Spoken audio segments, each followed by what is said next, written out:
If you're like me, you're alarmed at the high percentage, the high number of young people who walk away from the faith, walk away from the church in their early college years.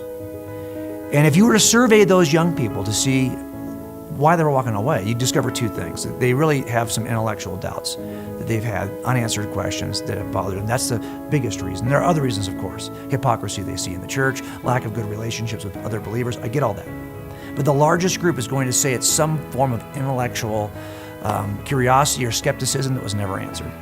And they're also going to tell you a second thing, that this doubt started much earlier than their freshman year in college. As a matter of fact, most will trace that back to 12, 13, 14 years old when they first began to have serious doubts. Those questions never got answered.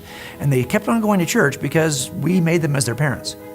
And the minute they got a chance to work on their own, to live on their own, they walked away from these beliefs which were never theirs. There's a way to solve this, at least to address it powerfully. And I'm going to give it to you, and it may seem controversial. If you want to stop this exodus, stop teaching young Christians. Stop. It's not working. It hasn't been working. We've got lots of great teachers in the church.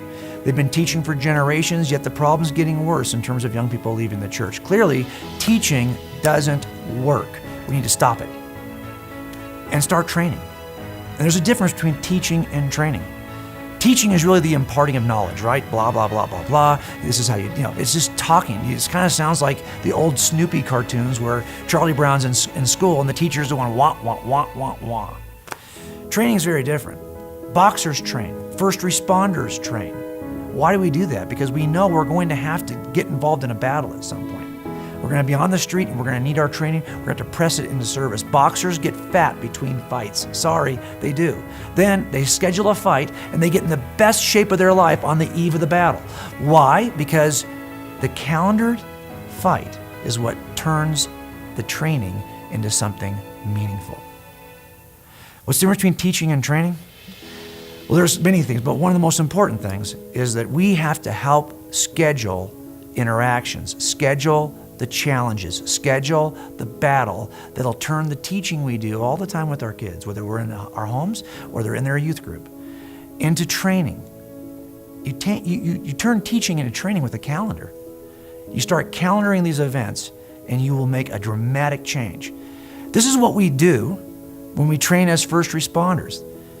This is why I'm trying to help you kind of grab on and hold on to a training paradigm and develop something more than a blind faith or an unprepared faith. I want you to hold a forensic faith.